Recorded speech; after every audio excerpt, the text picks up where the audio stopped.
Good morning, everybody. It's Amy Bennett with the AM Show. I am so glad to be back with you. I feel like the last couple weeks things have been so inconsistent, so thanks for your patience. I did work late on Monday, but things went actually really well. It went better than I even expected, so that's good. We are on track. I have one more late night of work this week, but it's not till Friday, and then we'll be done with that project. So I'm actually pretty excited about that. We've been working on this one project for a year and a half. So I am glad to hopefully, oh Lord willing, be done with this.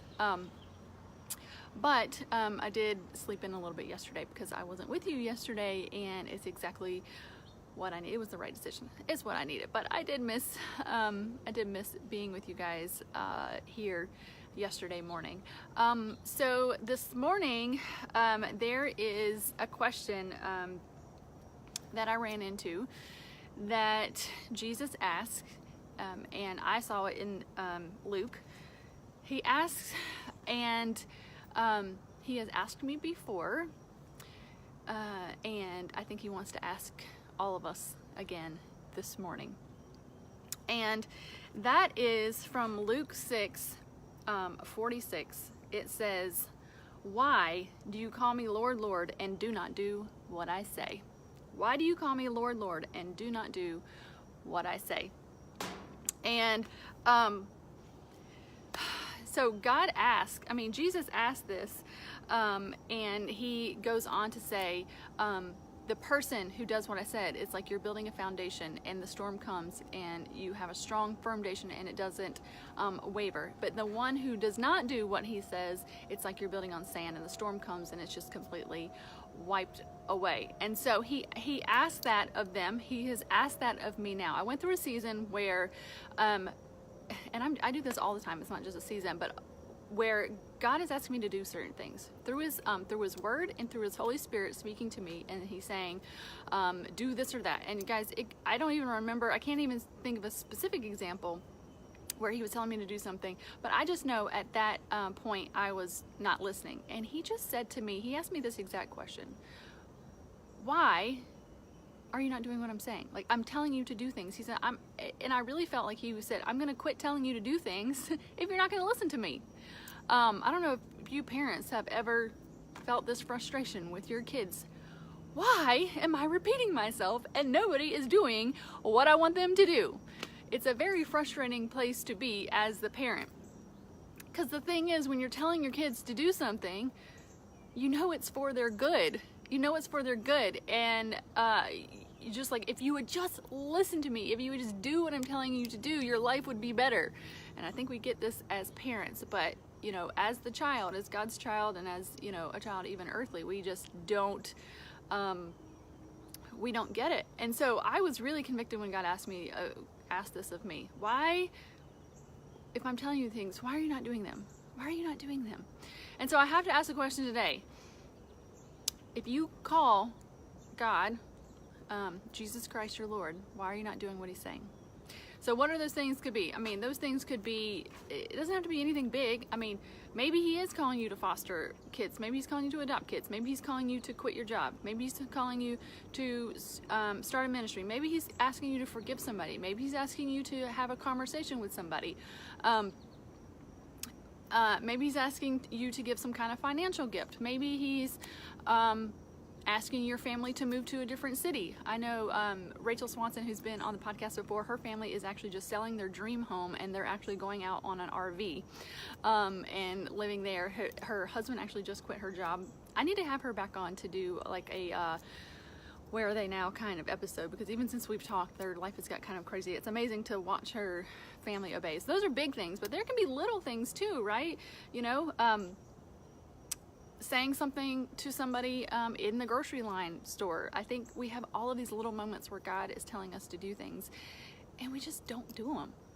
And you know, the question is, why do you do this? Why do you do this? And you know, and Jesus, this is what Jesus is asking. And I think sometimes, you know, number one, I think for a lot of us is we're people pleasers. What will so-and-so think if I do this? What will they think if I do this? What will they think if I quit my job? What will they think if I say this to them? What will they think? And believe me, I've spent many of my years being a people pleaser. I know how that feels to not be able to do something because fear of what somebody else is going to think. It's real. It is real. The thing might cost you money. You know, if it's a job situation or something, if you're going to something, obviously if you quit your job, you're not going to have that salary, you're not going to have those benefits. What does that look like? If you're going to adopt, obviously adoption can be very expensive. So, you know, that might cost you. So it might cost you money. Maybe it's not going to cost you any money. It's just going to cost you time. Your time to devote to some sort of ministry or volunteer thing. It could cost you just a loss of control. Like if you step out and do this, you just don't know what's going to happen. And that doesn't feel safe to you because you don't know what's going to happen. It can just cost you just downright comfort. Like that's just work and I don't really want to do work. And so there's all these things. It's really going to cost us, right? It can really cost us when God is asking us to do things. And sometimes we just don't want to pay it, right? We say, I don't want to do that because I don't want to pay the cost. I've counted the cost and I don't want to do it. And I just want to encourage all of us today that just a reminder, as Jesus said, is that when we do things, we are building a sure foundation. We are building a sure foundation. And when the storms come, then we will not be knocked over. Because this is what happens when we obey, is that we are building faith. We are building faith. Because when we obey and we see God was right, then we believe him more. And we can keep doing this, a cycle of obedience, obedience, obedience. And we build this faith. And so when a storm comes, we go, hey, the same God that told me to do this is going to be the same God that gets me through it. And we're going to believe him, and we are going to be able to weather the storms that that come our way. You know, we live in a fallen world. We're not going to be able to get away from storms, but we have a God who can direct us through the storm.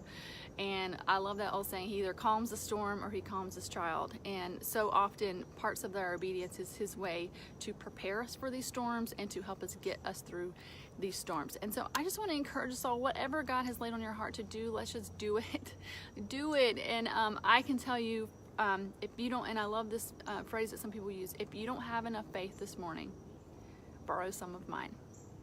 Borrow some of my faith, because I am telling you, I believe that if he's telling you to do it, he will be faithful, and it is the right thing. Even though it doesn't feel like the right thing, it is the right thing because God is leading you. All right, so I want to say good morning to a few people. I don't know if you're able to watch live, but if you are, put a comment in, let me know that you're watching and where you're from, if I don't already know. I have so many people that come every day, and I so appreciate that, and it's exciting to see you guys. So I see Darian and Nancy. Nancy says, love the red blouse. Thank you very much. I haven't actually worn this summer, I don't think. Today I have a busy day today. I've got to get Emma off to work. I actually have a doctor's appointment, so if you guys want to pray for that. You know, I've been doing this whole going to a functional doctor and trying to get my adrenals and my body working correctly again, and so got some lab work back, and it actually is looking a little bit like we need to tweak some of my medicine. So hopefully gonna work all that out with my doctor this afternoon. And then my kids, the middle schoolers, have some meet the teacher tonight. Their youth group starts tonight. It's like, woo, it is a kind of a crazy day today. So I want to go ahead and get all that started. But I hope you guys are having a great week, midweek. Happy Wednesday. So hope you guys have a wonderful day, and we will see you back tomorrow morning. Bye, guys.